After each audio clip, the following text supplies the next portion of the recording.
Hello students, आज हम क्षितिज गद्य भाग चैप्टर 2 लहासा की और ये राहुल सांकृत्यायन का है। यात्रा व्रत मतलब यात्रा की है इन्होंने वहाँ की, और उसका व्रत यानी उसका साहित्य मतलब यात्रा के बारे में उन्होंने लिखा है। तो सबसे पहले उनका जीवन परिचय देखिए। राहुल सांकृत्यायन का जन्म 1893 उनके ननिहाल गांव पंधा और जिला आजमगढ़ यूपी में हुआ। उनका पैतृक गांव कनेला था। पैतृक यानी इनके पिताजी का, पिताजी दादाजी उनका गांव। उनका मूल नाम केदार पांडे था। मूल यानी मुख्य नाम, इनका मुख्य नाम केदार पांडे था। उनकी शिक्षा काशी, आगरा और लाहौर में हुई। 1930 में उन्होंने श्रीलंका जाकर बौद्ध धर्म ग्रहण कर लिया। तब से उनका नाम राहुल सांकृत्यायन हो गया। ये क्वेश्चन आता है अधिकतर कि इनका नाम राहुल सांकृत्यायन कैसे हुआ। मतलब राहुल जी पाली, प्राकृत, अपभ्रंश, तिब्बती, चीनी, जापानी, रूसी अनेक भाषाओं के जानकार थे। ये भाषाओं के नाम है। उन्हें महापंडित कहा जाता था। 1963 में उनका देहांत हो गया। ये तो उनके जीवन के बारे में कि भाई कहाँ उनका जन्म हुआ, कहाँ मृत्यु हुई, माता पिता कौन है, ये उनके बारे में। अब उनके साहित्य सफर के बारे में कि भाई राहुल सांकृत्यायन ने उपन्यास, कहानी, आत्मकथा, यात्रा व्रत, ये जो हम पढ़ेंगे अभी लहासा की ओर, ये यात्रा व्रत है। जीवनी, आलोचना, शोध आदि अनेक विधाओं में साहित्य सृजन किया है। ये गद्य की विधाएं हैं सब, कहानी, उपन्यास, आत्मकथा। इतना ही नहीं, उन्होंने अनेक ग्रंथों का हिंदी में अनुवाद भी किया। मेरी जीवन यात्रा, दर्शन दिग्दर्शन, 22वीं सदी, वोल्गा से गंगा, भागो नई दुनिया को बदलो, दिमागी गुलामी, घुमक्कड़ शास्त्र उनकी प्रमुख कृतियां हैं। इनका इन्होंने अनुवाद किया है। साहित्य के अलावा दर्शन, राजनीति, धर्म, इतिहास, विज्ञान आदि विभिन्न विषयों पर राहुल जी द्वारा रचित पुस्तकों की संख्या लगभग 150 है। राहुल जी ने बहुत सी लुप्त प्राय सामग्री का उद्धार कर अत्यंत महत्वपूर्ण कार्य किया है। यात्रा व्रत लेखन में राहुल जी का स्थान अनंतम है, मतलब स्पेशल है। उन्होंने घुमक्कड़ी का शास्त्र रचा। घुमक्कड़ी यानी घूम घूम कर, अलग अलग स्थानों पर घूम घूम कर वहां के बारे में लिखना और उससे होने वाले लाभों का विस्तार से वर्णन करते हुए मंजिल के स्थान पर यात्रा को ही घुमक्कड़ का उद्देश्य बताया है। घुमक्कड़ी से मनोरंजन, ज्ञानवर्धन एवं अज्ञात स्थलों की जानकारी के साथ साथ भाषा एवं संस्कृति का भी आदान प्रदान होता है। कहने का मतलब ये कि अलग अलग जगह घूमने से अलग अलग लोगों के बारे में पता चलता है, अलग अलग जानकारियां मिलती है, अलग अलग प्रकार का ज्ञान मिलता है, और जिन स्थानों के बारे में हम नहीं जानते उन स्थानों की जानकारी मिलती है, और वहाँ के लोगों की भाषा, वहाँ की संस्कृति, इन सब का हमें पता चलता है, मतलब आदान प्रदान होता है। राहुल जी ने विभिन्न स्थानों के भौगोलिक वर्णन के अतिरिक्त वहाँ के जनजीवन की सुंदर झांकी प्रस्तुत की है। मतलब वहाँ के अलग अलग स्थानों की सुंदर झांकी के बारे में भी बताया है। वैसे राहुल जी ने श्रीलंका, तिब्बत, जापान, ईरान, रूस आदि की अपनी यात्राओं का जीवंत वर्णन किया है। जीवंत यानी जीता जागता वर्णन। उनका यात्रा व्रत रोमांच, उत्साह और फक्कड़पन का रोचक मिश्रण है। तो ऐसा ही एक यात्रा व्रत अपन पढ़ेंगे लहासा की। और तो संकलित अंश राहुल जी की प्रथम तिब्बत यात्रा से लिया गया है। जब इन्होंने तिब्बत की पहली यात्रा की थी तो उसका छोटा सा हिस्सा ही है, जो उन्होंने सन 1929 और 30 में नेपाल के रास्ते से की थी। मतलब नेपाल के रास्ते होकर ये गए थे तिब्बत। उस समय भारतीयों को तिब्बत यात्रा की अनुमति नहीं थी। जिस समय राहुल जी ने यात्रा की उधर की, उस समय भारतीयों को तिब्बत जाने की अनुमति नहीं थी। 29 और 30 उस समय हमारा देश वैसे भी अंग्रेजों का गुलाम था। इसलिए उन्होंने ये यात्रा एक भिकमंगे के छद्म वेश में की थी। यानी उन्होंने एक भिखारी का अद्भुत और अनोखा रूप धारण करके ये यात्रा की। इसमें तिब्बत की राजधानी ल्हासा की ओर, ये ल्हासा तिब्बत की राजधानी है, जाने वाले दुर्गम रास्तों का, दुर्गम यानी बहुत ही कठिन टेढ़े मेढ़े रास्तों का वर्णन उन्होंने बहुत ही रोचक शैली में किया है। इस यात्रा वृत्तांत से हमें उस समय के तिब्बती समाज के बारे में जानकारी मिलती है। जैसे हम भारत में रहते तो भारतीय समाज, तिब्बत में रहने वाले लोग तो उनका तिब्बती समाज। तो चलिए अब हम चैप्टर पढ़ाते हैं आपको। देखिए, राहुल जी, जब नेपाल से तिब्बत जाने का मुख्य रास्ता है, मतलब वह नेपाल से तिब्बत जाने का मुख्य रास्ता है, फरी कलिंग पोंड का रास्ता जब नहीं खुला था, मतलब वे बता रहे हैं तो नेपाल ही नहीं, हिंदुस्तान की भी चीजें इसी रास्ता से तिब्बत जाया करती थी। ये रास्ते का नाम है, मतलब ये नहीं खुला था उस समय, तो नेपाल से तिब्बत जाने का ही मुख्य रास्ता हुआ करता था और वहीं से ही हिंदुस्तान की चीजें तिब्बत जाया करती थी। यह व्यापारी की नहीं, सैनिक रास्ता भी था, मतलब इस रास्ते से व्यापार की चीजों का ही आदान प्रदान नहीं होता था, बल्कि सैनिक भी इसी रास्ते से आते जाते थे। इसलिए जगह जगह फौजी चौकियां, मतलब जो छावनियां होती ना, वो और किले बने हुए हैं, जिनमें कभी चीनी पलटन रहा करती थी, मतलब चीनियों के फौजी।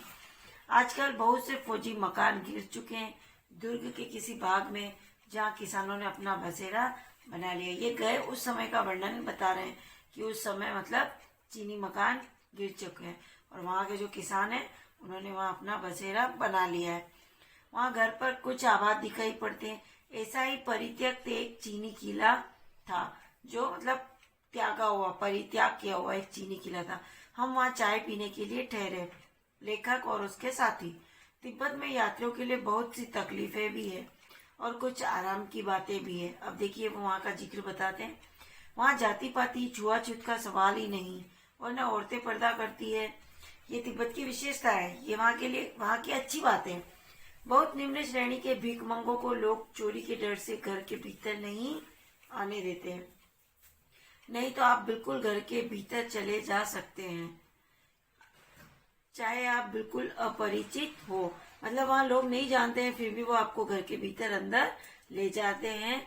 वहाँ के लोग इस प्रकार से। लेकिन जो निम्न श्रेणी का चोर होता है उसको वो अंदर नहीं ले जाते। तब भी घर की बहू या सासू को अपनी झोली में से चाय दे सकते हैं, वह आपके लिए उसे पका देगी। मक्खन और सोडा नमक दे दीजिए, वह चाय चौड़ी में कूटकर उसे दूध वाली चाय के रंग की बना के मिट्टी के टोटीदार बर्तन में रख के आपको दे देगी। मतलब आप नहीं जानते वहाँ के लोगों को, वो आपको नहीं जानते, आप बिल्कुल उनके लिए अपरिचित हो, फिर भी आप वहाँ अपने चाय का सामान वहाँ के घर की बहू सासू किसी को भी दे दो, वो आपको उसके अपने घर में से मक्खन नमक सोडा जो भी चाय में डलता है, उनके उधर ऐसी चाय मिलती है, तो वो सब डाल के और आपको बर्तन में डालकर दे देगी। और वहाँ पर चाय एक मिट्टी के टोटीदार बर्तन में रख के आपको दे देगी। और यदि बैठक की जगह चूल्हे से दूर है और आपको डर है कि सारा मक्खन आपकी चाय में नहीं पड़ेगा, तो आप खुद जाकर चौड़ी में चाय मत कर ला सकते हैं। चाय का रंग तैयार हो जाने पर फिर नमक मक्खन डालने की जरूरत होती है। वहाँ पर नमक और मक्खन वाली चाय पिलाई जाती है तिब्बत में। परित्यक्त चीनी किले, मतलब वो त्यागे हुए उस किले, जब वो किला वही है जहाँ पर वो चाय पीने के लिए रुके थे। किले से जब हम चलने लगे तो एक आदमी राहदारी मांगने आया। हमने वह दोनों चीटें उसे दे दी। शायद उसी दिन हम थोरडा के पहले के आखिरी गांव में पहुंच गए। ये जगह का नाम है थोरडा। और आदमी वहां पर राहदारी यानी यात्रा करने का कर मांगने आया। यहाँ भी सुमति के जान पहचान के आदमी थे। सुमति एक व्यक्ति का नाम है जो इन्होंने स्वयं रखा था।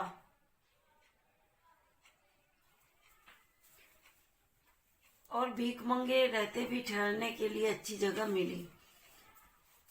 5 साल बाद हम इसी रास्ते लौटे थे और भीखमंगे नहीं, एक भद्र यात्री के वेश में घोड़ों पर सवार होकर आए थे, किंतु उस वक्त किसी ने हमें रहने के लिए जगह नहीं दी थी और हम गांव के एक सबसे गरीब झोपड़े में ठहरे थे। बहुत कुछ लोगों की उस वक्त की मनोवृत्ति पर ही निर्भर था। मनोवृत्ति यानी मानसिक सोच। खासकर शाम के वक्त छड़ पीकर बहुत कम होश आवाज को दुरुस्त रखते। छड़ एक मादक पदार्थ है। ये पीकर वहाँ के लोग बहुत ही कम होश और आवाज में रहते हैं। और लेखक कई बार तिब्बत की यात्रा कर चुका है, तो वो 5 साल पहले की बात भी बता रहा है और 5 साल बाद भी उस बीच में क्या परिवर्तन हुआ है उस बारे में भी वो समझा रहा है। अब हमें सबसे विकट ठांडा डोरला पार करना था। डांडे तिब्बत में सबसे खतरे की जगह। ये जगहों के ही नाम है उधर तिब्बत के उधर। 16-17 हजार फीट की ऊंचाई होने के कारण उनके दोनों तरफ मीलों तक कोई गांव गिराव नहीं थे। ये ऊंचाई पर ये स्थान बहुत नदियों के मोड़ और पहाड़ों के कोनों के कारण बहुत दूर तक, यही तो दुर्गम स्थान है तिब्बतियों के, दूर तक आदमी को देखा नहीं जा सकता। डाकुओं के लिए यही सबसे अच्छी जगह है। तिब्बत में गांव में आकर खून हो जाए तब तो खूनी को सजा भी मिल सकती है, लेकिन इन निर्जन स्थानों में मरे हुए आदमियों के लिए कोई परवाह नहीं करता। सरकार खुफिया विभाग और पुलिस पर उतना खर्च नहीं करती और वहाँ गवाह भी तो कोई नहीं मिल सकता है। डकैत पहले आदमी को मार डालते हैं, उसके बाद देखते हैं कि कुछ पैसा है कि नहीं।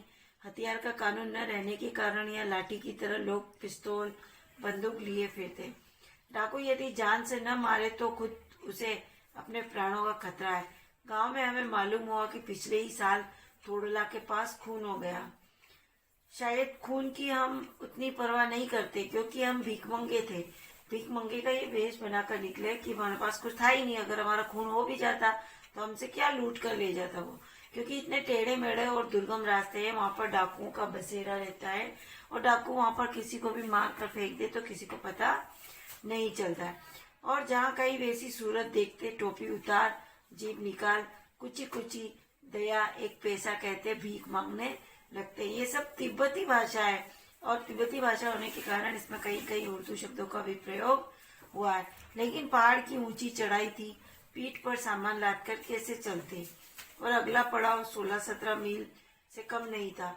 मैंने सुमति से कहा कि यहाँ से लंकोर तक के लिए 2 घोड़े कर लो, सामान भी रख लेंगे और चढ़ चलेंगे।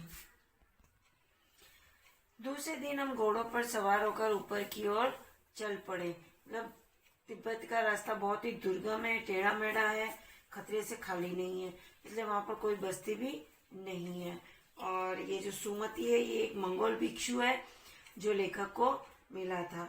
इसका नाम कुछ अलग है, पीछे लिखा हुआ है, आप देख लेना शब्दार्थ में, तो उसका मतलब होता है सुमति। तो लेखक ने इसका नाम सुमति ही रख दिया। डांडे से पहले एक जगह चाय पियो। दोपहर के वक्त डांडे के ऊपर जा पहुंचे। हम समुद्र तल से 17-18 हजार फीट ऊंचे खड़े थे। हमारी दक्षिण तरफ पूरब से पश्चिम की ओर हिमालय के हजारों श्वेत शिखर चले गए थे। दक्षिण है ये, और मतलब सफेद बर्फ से ढके हुए शिखर, पहाड़ की चोटियां चले गए थे। भीटे की ओर दिखने वाले पहाड़ बिल्कुल नंगे थे। पीछे की ओर न वहाँ बर्फ की सफेदी थी न किसी तरह की हरियाली। उत्तर की तरफ बहुत कम बर्फ वाली चोटियां दिखाई पड़ती थी। सर्वोच्च स्थान पर डांडे के देवता का स्थान था, जो पत्थरों के ढेर, जानवरों की सींगों और रंग बिरंगी कपड़े की झंडियों से सजाया गया था।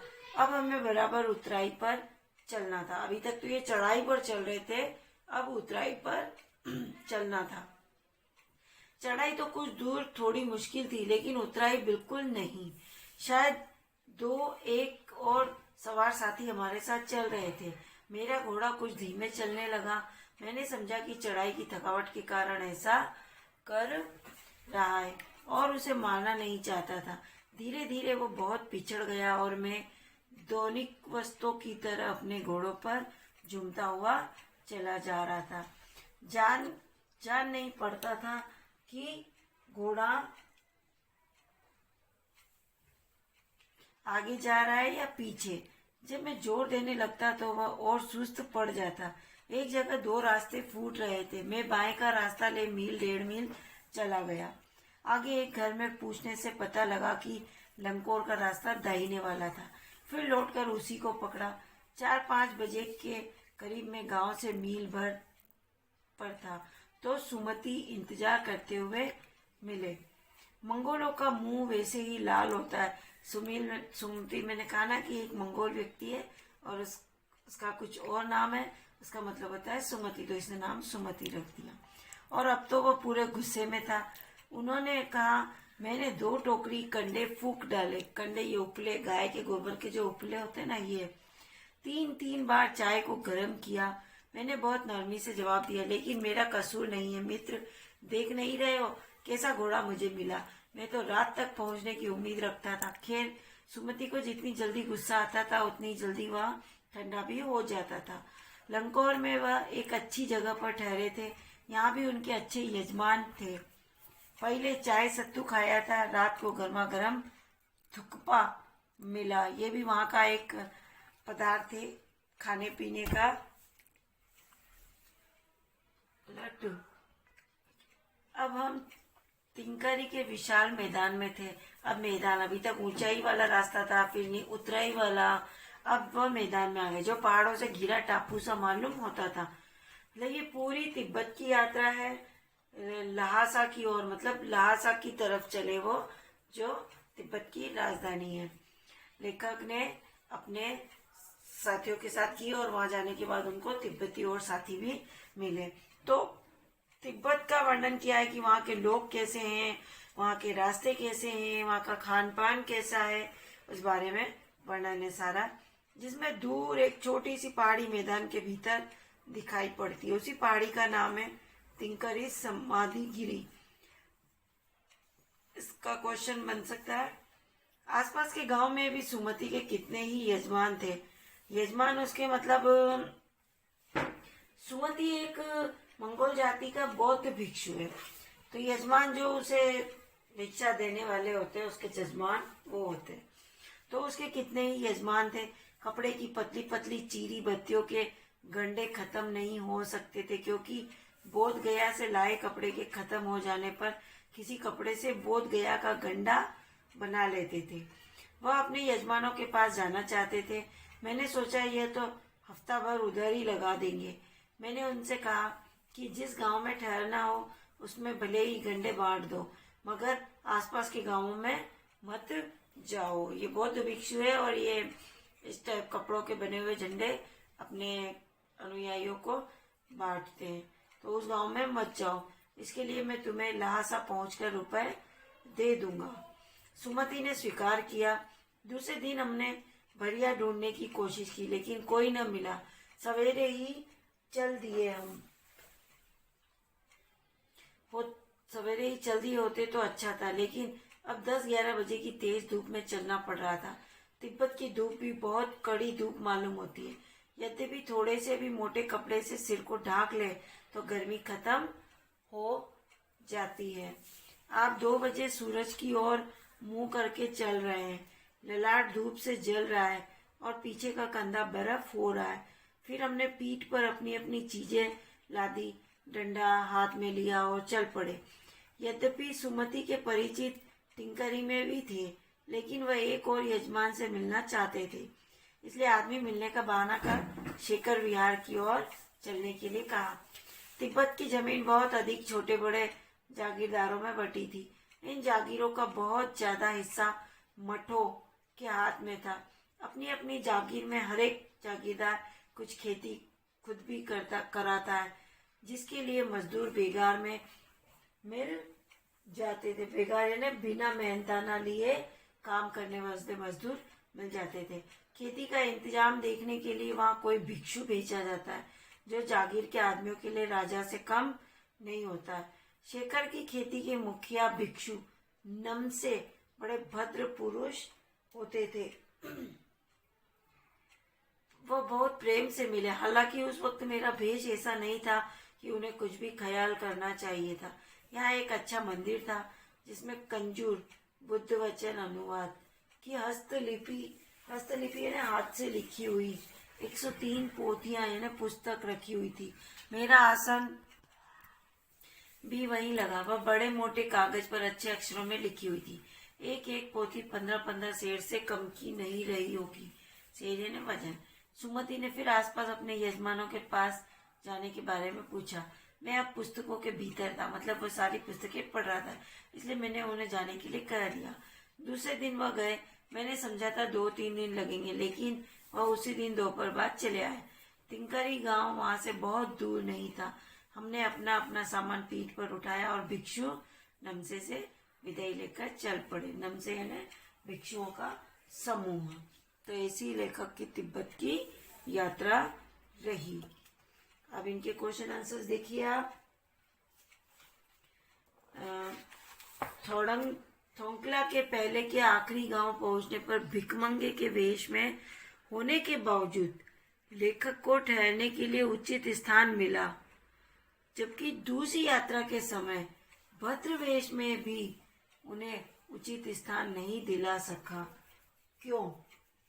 तो देखिए, तिब्बत में इस मार्ग पर यात्रियों के लिए एक जैसी व्यवस्थाएं नहीं थी, इसलिए वहां जान पहचान के आधार पर ठहरने का उचित स्थान मिल जाता था। बिना जान पहचान के यात्री को भटकना पड़ता था।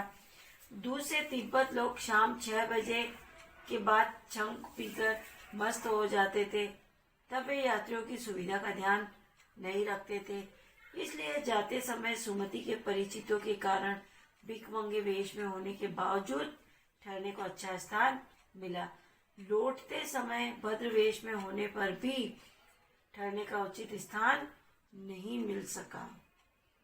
उस समय के तिब्बत में हथियार का कानून न रहने के कारण यात्रियों को किस प्रकार का भय बना रहता था। उस समय ने 2 बार यात्रा करी, एक 5 साल के अंतराल में। तो पहली यात्रा और 5 साल बाद वाली यात्रा दोनों के बारे में बताया उन्होंने इस कारण। तो देखिए, सन 1929 और 30 के तिब्बत में हथियार रखने के विषय में कोई कानून नहीं था, इसलिए लोग खुलेआम पिस्तौल, बंदूक, डंडे आदि रखते थे। और दूसरे वहां अनेक निर्जन स्थान भी थे, जहाँ न पुलिस का प्रबंध था, न खुफिया विभाग का। वहां डाकू किसी को भी आसानी से मार सकते थे, इसलिए यात्रियों को हत्या और लूटमार का भय बना रहता था। लेखक लंकोर के मार्ग में अपने साथियों से किस कारण पिछड़ गया? तो देखिए, उसके 2 ही कारण हैं। एक तो उसका घोड़ा बहुत धीमे चल रहा था लेखक का, और दूसरा लेखक रास्ता भूलकर 1-1.5 मील गलत रास्ते पर चला गया, जहाँ से उसको वापस आना पड़ा। इन 2 कारणों से लेखक अपने साथियों से पिछड़ गया। लेखक ने शेंकर विहार में सुमति को उनके यजमानों के पास जाने से रोका, परंतु दूसरी बार रोकने का प्रयास क्यों नहीं किया? तो देखो, पहली बार तो उन्होंने इसलिए रोका क्यों, जिससे कि वह वहां जाकर ज्यादा समय न लगा। इससे लेखक को 1 सप्ताह तक ठहर कर इंतजार करना पड़ता है।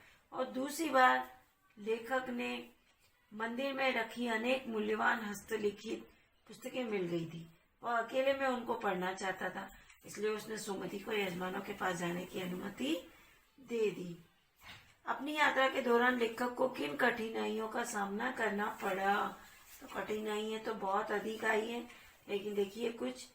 तिब्बत यात्रा के दौरान लेखक को विभिन्न परेशानियों का सामना करना पड़ा। पहली बार डांडा थोरला पार करते समय लेखक को विकट परेशानी का सामना करना पड़ा। वहां के रास्ते, इस मार्ग पर डकैतों के भय से भिकमंगे का वेश धारण करना पड़ा।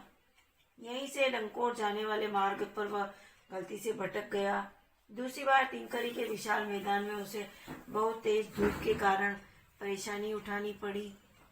अब देखिए, प्रस्तुत यात्रा वृत्तांत के आधार पर बताइए कि उस समय का तिब्बती समाज कैसा था। उस समय, जिस समय लेखक पहली बार गया था। तो देखिए, उस समय तिब्बती समाज, तिब्बती प्रदेश विभिन्न जागीरों में बटा था। अधिकतर जागीरें विभिन्न मठों के अधीन थी, यानी उनके अंडर में थी। जागीरों के मालिक खेती की व्यवस्था अपने आप करवाते थे, और खेती करने के लिए उन्हें बेगार मजदूर मिल जाते थे, मतलब बिना मजदूरी के। सारी व्यवस्था की देखभाल एक भिक्षु करता था। वह भिक्षु जागीर के लोगों में राजा की तरह सम्मान पाता था। तिब्बत के समाज में छुआछूत, जाति पाति आदि कुप्रथाएं नहीं थी। कोई अनजान व्यक्ति भी किसी के घर में अंदर तक जा आ सकता था। वह अपनी झोली में से चाय की पत्ती देकर घर की औरतों से चाय बनवा सकता था। सास बहू कोई भी इसका बुरा नहीं मानती थी। हाँ, बहुत निम्न श्रेणी के भिखमंगों को चोरी के डर से घरों में नहीं घुसने दिया जाता था। अब देखिए 7, मैं अब पुस्तकों के भीतर था। नीचे दिए गए विकल्पों में से कौन सा इसका वाक्य अर्थ बतलाता है? इसका मतलब है कि लेखक पुस्तकें पढ़ने में रम गया था। ये क्वेश्चन आंसर भी आपको कॉपी में करने हैं, अभी जो पिछले पढ़ा है वो भी करने हैं। सुमति के यजमान और अन्य परिचित लोग लगभग हर गांव में मिले। इस आधार पर आप सुमति के व्यक्तित्व की किन विशेषताओं का चित्रण कर सकते हैं? ये अधिकतर आता है एग्जाम में भी। सुमति के परिचय और सम्मान का दायरा बहुत बड़ा था, मतलब उसका नेटवर्क, मतलब उसकी जान पहचान। तिब्बत के तिंकरी प्रदेश में अधिकतर गांवों में उसके जान पहचान वाले थे। वह उनके यहाँ धर्म गुरु के रूप में पूजनीय था। लोग उसे आदरपूर्वक घर में जगह देते थे। वह सबको बोध गया का गंडा देता था। लोग गंडे को पाकर बहुत प्रसन्नता का अनुभव करते थे। सुमति स्वभाव से सरल, मिलनसार, स्नेही और मृदु रहा होगा। कभी कभी उसे क्रोध भी आता था, लेकिन शीघ्र ही शांत भी हो जाता था। इसी कारण उसका इतना परिचय और सम्मान होता था। हालांकि उस वक्त मेरा वेश ऐसा नहीं था। ये तो लेखक की राय में उसने अपनी सुमति की विशेषताएं बताई है।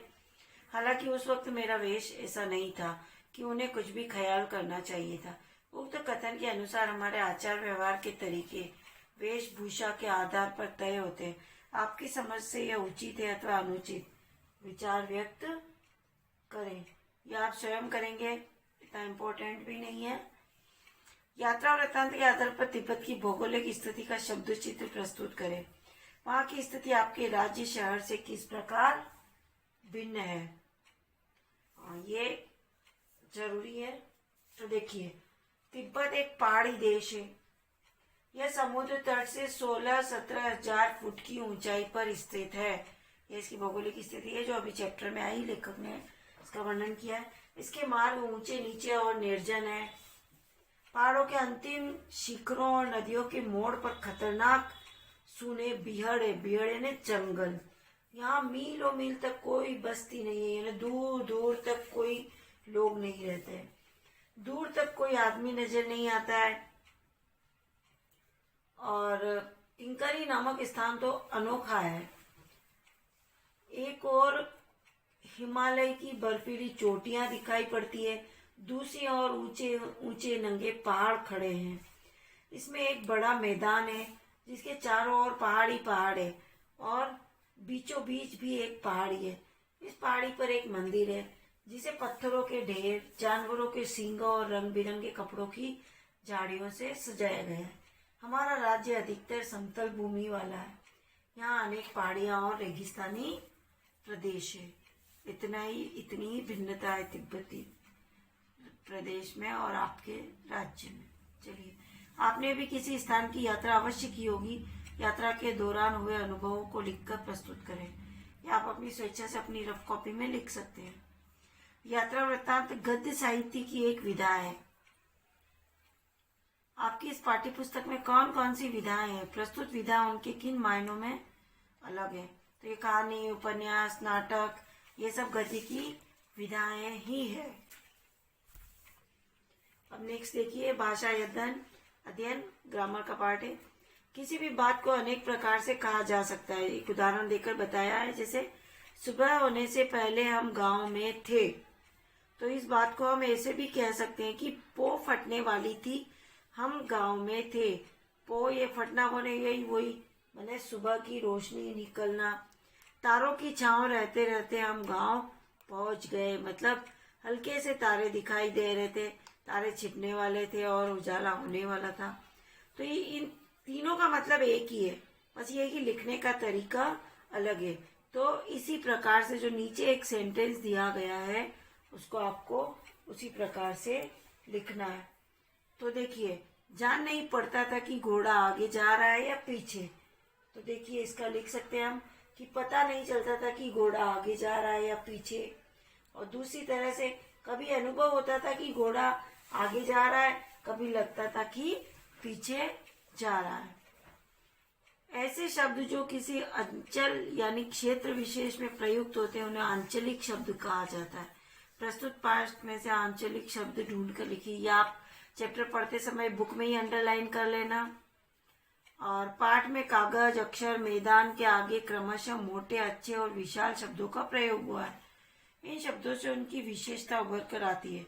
पाठ में से कुछ ऐसे ही और ये भी आप चैप्टर पढ़ते समय बुक में ही छाट के अंडरलाइन कर लेना। यह यात्रा राहुल जी ने 1930 में की थी।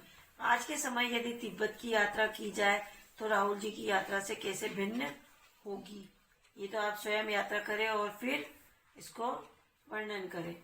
क्या आपके किसी परिचित को घुमक्कड़ी, यायावरी, दोनों का मतलब एक ही होता है, घुमक्कड़ी को ही यायावरी कहते हैं, का शौक है? उसके इस शौक का उसकी पढ़ाई, काम आदि पर क्या प्रभाव पड़ता होगा, लिखिए। ये भी विशेष नहीं है। अब ये जो गद्यांश दिया जा रहा है आपकी पुस्तक में, अपठित गद्यांश को पढ़कर नीचे दिए गए प्रश्नों का उत्तर दीजिए।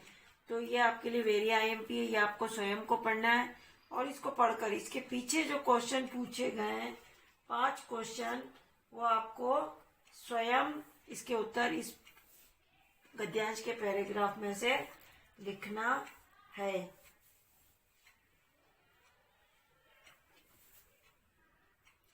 ये आप पढ़ेंगे कि कौन सी आपदा को सुनामी कहा जाता है, दुख जीवन को मांझता है, उसे आगे पढ़ने का हुनर सिखाता है, आशय स्पष्ट कीजिए।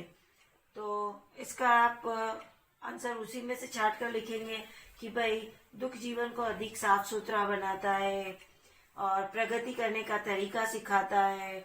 सुनामी को ही लें, इसके कारण भयंकर तबाही हुई, बहुत से लोग मारे गए। सुनामी समुद्र में आने वाला एक तूफान है और संपत्तियां नष्ट हो गई। यह कष्ट तो आया किंतु इसी कष्ट से सबक लेकर हमने सुनामी से बचने के उपाय खोजे। उजड़े हुए गांवों, नगरों को फिर से बचाया। यह नया निर्माण पुराने निर्माण से अच्छा, स्वच्छ और सुरक्षित होगा। इस प्रकार हम प्रगति की ओर बढ़े। इसका मतलब ये होता है कि भाई आगे बढ़ने का हुनर सिखाया। मेघी, मेघना और अरुण ने सुनामी जैसी आपदा का सामना किस प्रकार किया, ये इस अपठित में आने वाले व्यक्तियों के नाम है। तो देखिए 13 वर्ष की मेघना और अरुण 2 दिन तक समुद्र में तैरते रहे। अनेक समुद्री जीवों ने निकलने की कोशिश की किंतु वे सफलतापूर्वक किनारे आ लगे और सुरक्षित बच गए। मैगी ने सुनामी की चुनौती को ललकारा। उसने 10 मीटर ऊंची लहरों के बीच अपना बेड़ा उतार दिया। उसमें अपने परिवार वालों को बिठाकर समुद्र की लहरों से संघर्ष करती रही। 18 साल की इस जल परी ने सुनामी की लहरों को पराजित कर दिया। प्रस्तुत गद्यांश में दृढ़ निश्चय और महत्व किन शब्दों के लिए उपयुक्त हुआ? तो दृढ़ निश्चय का मतलब है बुलंद इरादे और महत्व का के लिए हुआ है अहमियत शब्द का प्रयोग हुआ है। इस गद्यांश के लिए एक शीर्षक नाराज समुद्र हो सकता है। आप कोई अन्य शीर्षक दीजिए। नाराज समुद्र, तो इसका और शीर्षक हो सकता है कि भाई समुद्र की चुनौती या सुनामी का सामना। तो ये आपको अपठित गद्यांश कॉपी में अवश्य करना है। बाकी क्वेश्चन आंसर्स भी करने ही है, सब कुछ लर्न करना है, चैप्टर को वापस पढ़ना है अच्छे से और शब्द संपदा भी आपको एक बार पूरी पढ़नी है। धन्यवाद।